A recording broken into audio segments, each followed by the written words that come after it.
What's up, everybody? This is Off the Field with Isaiah Robinson, where we teach championship mindset to athletes and entrepreneurs, because winning isn't just a goal, it's a lifestyle.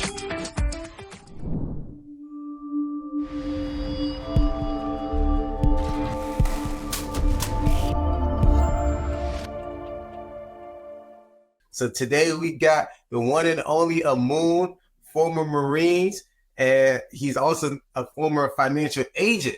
So right now, Amoon, if you're out, how do you introduce yourself to people? How to introduce myself? I just say my name is Amoon Razen. I'm a naturopathy detox therapist. Naturopathy means basically alternative than medicine, heal with the root of the vegetables and fruits and natural things that God brought to us. It says in Matthew, I think verse 17:21, is fasting and healing is going to cast out the demons. So if you're a Christian or anything like that, you gotta think about that and think about it deeply. It says fasting plus healing cast out demons. So you try and cast out demons, but you're not fasting, you're not doing the work of God. So when I understood that, and that's what my message is, but I tell people I'm a naturopathic detox therapist, and they ask me sometimes what that is. I said, God gives holistic food, things that don't have a barcode. Oneness is love. So one thing, and I just talked to him about that kind of, is what I kind of introduced myself to. So how do you even get into that path of doing that your journey in that? How to get in my path, man? I'm gonna give you a little story. Like, man, I grew up between Dallas and New York, and as I was growing up, I had one side from Louisiana and Texas, and my father's side from Brooklyn and Jamaica. So I have that Jamaican, so I think I have it in my DNA. So we always did like honey and garlic. When we got sick, we always did Cerasee tea to cleanse your blood. We always did guinea hen weed to cleanse your prostate. So I already kind of had those type of things and tinctures on my other side. And as I got older, when I joined the Marine Corps, I started seeing other countries. They ate different than we ate, but they live longer than we live here. And I always wonder why. And I'm always been a curious individual all my life. So I always try to ask people why they do things. Because if you ask them why they do things, you can understand the root of why they do it. So I was gonna ask people like why they eat that way. And it's like, I eat this way because I eat this way to heal myself. And I never thought food would heal you. But then I was going to scripture. It talks about like herbs are the heal of the land. And I was like, okay, if I'm gonna measure myself against something, I'm gonna measure myself against something that's so powerful, and that's the Bible, right? So, and that's how I got on my journey. Then I started doing little things here and there for myself. I stopped eating meat. Okay, I stopped eating meat. Let me try to do more fruits and antioxidant fruits and astringent fruits. And I started doing that. And as I seen my body sort of reacting better. And the first thing what happened to me is that like I was always in shape, but my face kind of slendered up. And I started researching, like doing cohort studies and going to school and learning like the reason why your face is so swole most times is because it's full of preservatives. So if you have a can of food that says 2028 and you eat that food, guess what? It can preserve into your body the same amount of time. So you have a can, it says to 2028. That's 4 years from now. You get a whole degree in that mind at that time. Guess what that food do to you? So you gotta ask yourself what they put in there to make it last that long. And as I started educating myself and why this and why that, I started understanding what I need to do for myself and help people heal, because real people are suffering. We're suffering doing by the food that we eat today. So your journey from serving in the Marines, becoming a successful financial advisor is truly inspiring. Like your whole journey is inspiring. Can you share with us the pivotal moments that shaped you to the transition from the battlefield to the boardroom? Okay, so I wasn't a financial advisor. I was a life insurance agent. I was with a company. And a company kind of helped me transition, because my thing, I think most people, we make money, but we didn't understand financial literacy. And it's two things guaranteed in life. And you know this, Coach Zay, is taxes and debt. But I always ask people, how much money have you made? And we'll think about all the money we made. We probably made a couple million, right? Mm-hmm. But then the next question you ask them is how much money you got left over. And when you look at that, you think about that. Are we really that financial sound that we may think we are? Unless we have assets that prove that. So that would kind of, somebody had that conversation with me. It's like, man, I did the military, but I don't know financial literacy at all. I'm just paying Uncle Sam here. I had no life insurance at the time. But I had car insurance. I had phone insurance. Yeah. But as we both know, all those things are replaceable. But guess who's not replaceable, Coach Zay? We are ourselves, right? So somebody broke it down to me that way, and that kind of sparked my journey because it showed me a different point of view.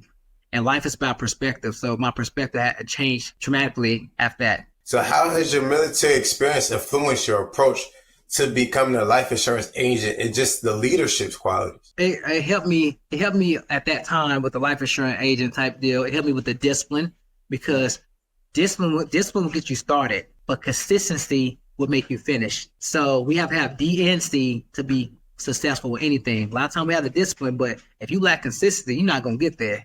I don't care what it is. And that helped me into the financial service realm because when I was out there at that time, I was recruiting and doing that. You're going to have those no's. You don't have those no's. You have people, oh, I don't want to do this, I want to do that. But the consistency, doing the same thing every day, no matter what I went through, that built character at that time. And that's what helped me in the life insurance and the financial industry, stuff like that, because we all get money. I might say chasing money, but I say for myself, attracting money to me. We need to know financial literacy. Now teach you that in school because you just in that type of system. So what are some ways that you kept yourself being resilient and maintaining that championship mindset? Because like you said, it's a long journey, right? So you're going to have your ups and downs days with just being in the army, being in the military, and now a whole nother field where you got everybody telling you no. All the time. What kept me in that mindset? Having the right people around you. Because when you start any type of new journey, because your family around you don't see that of you because they know your past, sometimes they'll support it fully. And then sometimes they'll support it fully is because you have given up on yourself before. You have lacked consistency. So that was number one. I had to be real with myself and say, okay, I have to be consistent in this. And then number two, I got me a mentor that had a vision and not just a person that's going to tell me what to do, but have done it.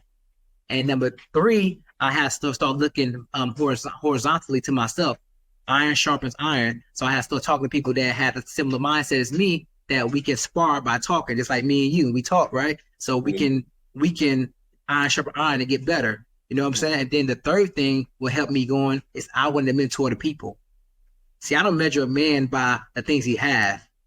I measure a man by how many people he helped. So me knowing I was here to put here from the source of God to help people, that always kept me going out and reading books, but not just reading books. And I'm gonna give y'all this nugget. When you read a book, what you say is okay, chapter 1 is what I learned, and you write about that, couple points, and how am I going to apply it? Because a lot of times we read books, but we don't apply anything because we got too much. You're just going through a book to say you read a book and not to really understand or understand it. So reading Tax-Free Retirement by Patrick Kelly, reading How to Win Friends and Influence People by Dale Carnegie, reading Patrick Bet-David books, reading Rich Dad Poor Dad, reading Alchemist, reading all these type of books that show you that you can get through certain things with an introduction, a body, and a conclusion, and how they got through in the steps and the procedures. All like 5 of those parts really helped me keep the mindset, but being around the right energy. Because you wasn't just in the industry, like you were successful. You had a team of 150 plus. Like 100, something. 100 ISIS agents. So that's not easy to do, right? So what strategies did you implement to foster such a great culture, collaboration, and success within your team? Like I said before, like for me, what helped me out was I had a great coach too. And I might say her name, but she knows she is. She ever sees this. I had a great coach, and she kind of helped my mindset because I didn't have that mindset of that because like I had fear in me because I never did something that was new. What really helped me, man, is consistency. Like if you're going to talk to, say that I believe in this method, I'm giving you a method. It's 10, 3, 1. I talk to 10 people, 3 will say yes, and 1 will come aboard. So if I talk to 10 people, that's the numbers. I'm going to get 1 agent from that, right? So I'm going to get 10 agents a week. How many people do I need to talk to? 100. And if I kept doing that, it's going to become compound interest. Like in financial literacy, it'll become compound interest. And after 6 or 7 months or a year, I'm going to build that up. And that's just one person, not even including the people they got. So that was my numbers, 10, 3, 1. I talked to 10, 3 say yes, and 1 will come aboard. And if I knew that, I said I want 10 agents this week. I want 20 agents this week. I have to put myself out there to talk to that many people. And then once the two of these come aboard, yeah. I love it. So let's go back in time, right? So before you got into your health journey and you realized what was in the foods that you was eating, What was the difference that you seen within your body before and after for your progression? The main thing was, the number one thing, I'll give you another story. Like when I was in the Marine Corps, I was working all the time. I was running. I was running a lot. We always run 20 to 50 miles a week. I ate everything though. I ate, my favorite thing was cauliflower fries at the time. I tear some cauliflower fries up. I loved it. But you think I'm only 5'9" and I was like 200 pounds, but I look physically great.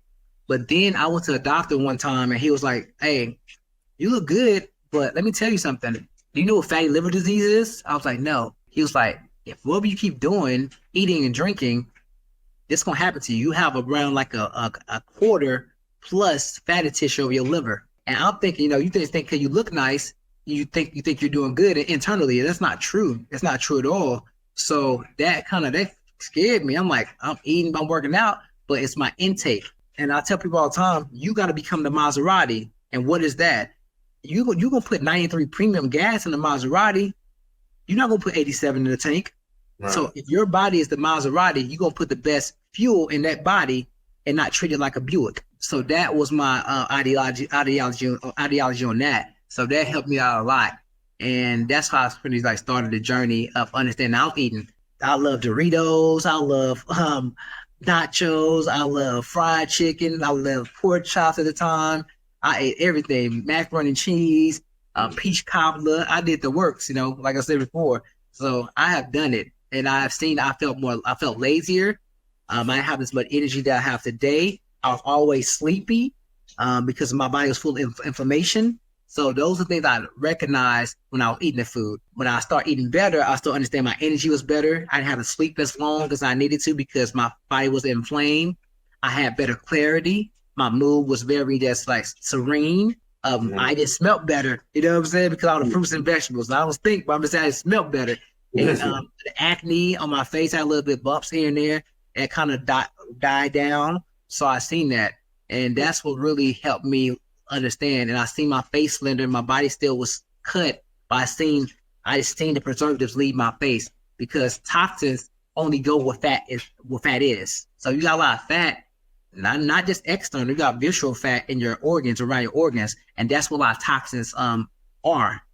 And I still understanding that. So now we get to the trivia part of the interview. So I know you're a Marine, so we're gonna do this little Marine trivia for you. Okay.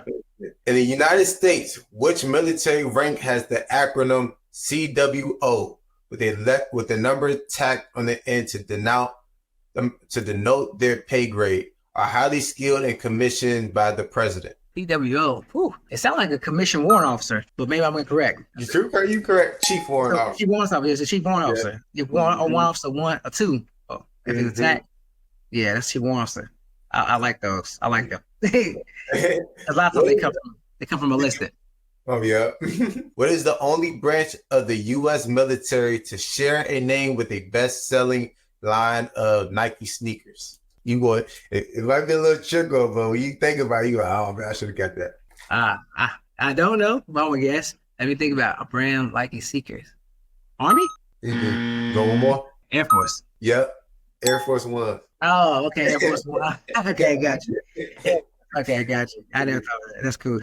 In 1898, which United States Navy ship with a state name was destroyed in Havana Harbor? It set off the Spanish and American War. Don't take my glass up there. You can't see. Man, I need to go look my history. I don't know. Spanish American War, because Pearl Harbor is after. That was in 19 something. I don't know. All right. USS Maine. Maine? Mm-hmm. Okay, that's fine. Mm-hmm. During the American Civil War, the battles of Bull Run, both first and second, was at Fredericksburg, Chancellorsville, Appomattox Courthouse. Where all fought was in what state? All these was fought in what state? It's Virginia. Yeah. The opium. What? Yeah. Yeah, you got one.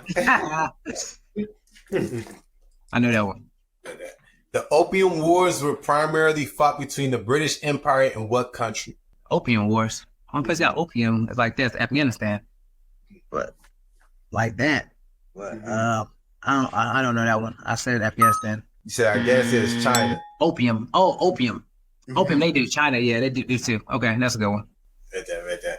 You got the old stuff, man. Yeah, man. I had to bring it back in the days. That's good, man. You doing what you gotta do, man. I appreciate it. Now I gotta go look these up. For sure. So, how did you manage your life after the war? How did I manage my life? Honestly, get it. Seek help. Seek help. Like, and I think anybody needs counseling because as people, we go through a lot of traumatic events. So get counseling. I got counseling and stuff like that because when you go to war, I don't think you ever come back the same because you've seen a lot of traumatic events or you hear a lot of traumatic events. Or you just being away from your family is traumatic. Alone by yourself, being in the desert or whatever place you be on a daily basis, not talking to your family like that, going through what you go through. Sometimes I don't take a shower that often, taking showers with canteens. Sometimes you steering boo-boo to burn it. You're going through a lot of different things. You live different things. So it's my best thing to go get counseling and don't be scared to seek help because seeking help make you strong, not seeking help make you weak. How was it like? I know it's like you said, it could be traumatizing. It could be a whole new experience for you, right? So how did you, from going to the field, fighting for your life, doing something every day, to now coming back to America and things like that, and everything's more chill, right? You're not on your feet 24/7 all the time. You don't got to watch behind your back and different things like that. So how has transferring to that world come into this world? To be honest with you, you do have to watch your back. You see people get shot up every day in different places, and they in a nice place, you know. For me, I just kept the same mentality. Like I still look left and look right. I was raised in an inner city, so you know that head on a swivel. Same thing like military. So I really didn't change too much. Only thing I changed is me being more calm and not just stuck. Because when you come out of the military, I think the hardest thing to do is to blend in with civilians. And not no bad thing to people that's haven't served, but we just say civilians, okay? So civilians, because you think fast, you think about A, B, C, and D. You make decisions. You don't be. The Bible says you lukewarm, I spit you out. In the military, teach you not to be lukewarm. You make a decision. I think the world today have a lot of choices, but they don't know how to make decisions. So the biggest thing I think for most military guys and women as well is that trying to help the civilian mindset. Okay, they more just chill. They be late. They're not 15 minutes prior. If they make a mistake, they don't say sorry. They're not used to that. In the military, you like blah blah blah. Be here at 6 o'clock. That means be here at 5:45. You know, it's just a structure. And I think a lot of times in the hardest thing, people in the free world have no structure. So I think that's the hardest thing for most military people. When I talk to them, they're like, even on Veterans Day, they're like, these civilians, they don't, you know, so that's how that goes. But we love you guys because without y'all, there's no us. So thank you. So how do you structure your days now after being in the military? Because now, like you said, everything's 15 minutes early. If you're not 15 minutes early, you're late, right? So like, how do you structure your day now without their structure? The thing how I structure my day, we can go through it real quick. When I wake up at 3:15. I shave my head. I do what I need to do there, and I go to the gym on an empty stomach majority of times. So I'm at the gym at 4 o'clock in the morning. I'm in the gym for like 2 hours and a half. I get out the gym at 7, about 6:30, but about 7, I already showered already. I'm eating again. And at 8, I'm reading for 30 minutes. And then at 9, I'm doing all my calls. I have a prioritize. I prioritize. I have a list of high urgency. And I have one that's like, okay, if I get to it, it can go to the next day. But if it goes to the next day, it has to be on a high urgency list. So I structure my day from that. Gym at 4, calls at 9 to 11, and then like lunch for myself. And then from like 1 to 3 is a schedule appointments for the next day. And then from 4 to 5, I'm debriefing myself of what happened that day to schedule the next day. And I do that every day. You go to sleep to wake up at 3 o'clock. I go to sleep most time like 9:30. If I get 6 hours sleep, I'm good for the most part. But that's what happens when you eat proper food. You'll be tired. Have you ever, like, for example, Thanksgiving, and I don't celebrate pagan holidays, but say Thanksgiving, when you go eat that turkey, guess what your body go into? A coma. You go to sleep, And why are you going to sleep? Why the food make you sleepy? Because it's full of information. It's full of chemicals. It's full of things like that. It's not really for you for the most part. And I don't knock about eat meat at all, because the meat your mother, your grandfather, and your grandmother ate is not the same meat as today. So you can't even compare the two. When you have a chicken that look like Big Bird and like some steroids, and then your grandma ate a chicken that's like like my hand, it's two different birds. Right. Especially all the steroids, like you said, they put in the food. All the antibiotics they put in there, you know what I'm saying? So that's knowing that. And that's why I got to know the root of things that you're eating. So what qualities do you look for in individuals when you choose for them to be your mentor or to even work with them? What my qualifications? Be honest with you, being straightforward. Don't just shoot the shit with me. Be straightforward. Tell me what it is. Tell me what it's not going to be. I guess that's number one. Don't make me do something that you want to do for yourself, or I see and I feel. Cause I feel things before I see it. I look with this and not with this. So being honest with me, have some structure. You know what I'm saying? That's it. Honesty and structure for me. And that's the only thing you really need, because you can be somebody younger than me that show me something. It's not an age thing. Cause age don't mean nothing. It doesn't. You know what I'm saying? And you can have a better experience. You play football. You can say, look, you need to do this, you need to do that. And you can tell me some things I never thought of, and you helping me grow. So it's not an age thing. So those things, honesty, number one. Number two, just being structured, because I'm an A personality type. I like to move, but then I lack structure. So I need the structure to make sure I'm balanced, and I don't want to be imbalanced. So looking ahead, what are your goals and aspirations for the future, both in your entrepreneur journeys and your commitment to health and wellness? So the entrepreneur and the health journey is all in one. I learned to marry the two. Because you don't marry it, then you separate it. You lukewarm. You have to marry it. Just like you have a logo, the logo has to have certain colors that goes with what your message you're trying to say. Everything is one. And when we was at the event, Myron Golden was like, he was like, have one message. All he's trying to talk about, all he's saying is have one love, embed everything in one. So, so for me, I don't really say a goal. I don't say goals for myself. I say purpose. What I'm going to do. What am I? You ask me what are my goals? What are my goals? My goal is to help heal people. Herbs help humans. H3. Herbs help humans, and to be able to show people go through the journey from the root to the fruit. Maybe your root is tainted, but let's pull that out like weeds and replant something and grow something that's more beautiful. So what I'm saying is that let's go through the process. Okay, understanding what cleansing is. Understanding what fasting is, understanding what detox is, understanding the fun on the front of your food, but the truth on the back. Understand what you put in your body, and to help them through the journey of healing their body, mind, and soul and spirit all the way through the process. So I can teach them how to fish with a net and not a tablespoon. Love it. So where can people find you at to help them with their journey? Well, they can help find me, or I'm revamping some things, but you can find me on Instagram at Amoon Razen. AMOON RAZEN, and you can find me on YouTube with the same name, Amoon Razen. As well, I have a website. It's called rootbeforethefruit.com. Rootbeforethefruit.com. I know it's long, but that's what it is called right at this moment.